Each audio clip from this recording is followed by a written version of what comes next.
ስብሰባ ላይ ሁለት አይነት ሰዎች ወጥተው ንግግር እያደረጉ ነው። ለእናንተ የመጀመሪያው ሰው ነፃ ነው፣ ፈገግ ይላል፣ ኮንፊደንት ነው።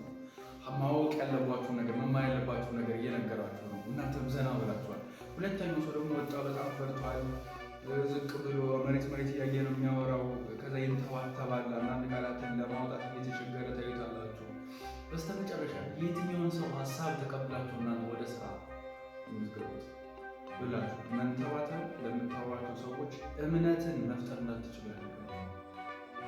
ደስ የሚለው ዜና ግን መንተባተብ የሚቀረፍ የሚስተካከል ነው ማለት ነው።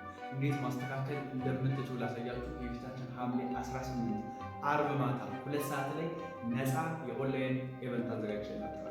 ስልክና ኢንተርኔት ካላችሁ ከየትኛው ቦታ መከታተል ትችላላችሁ።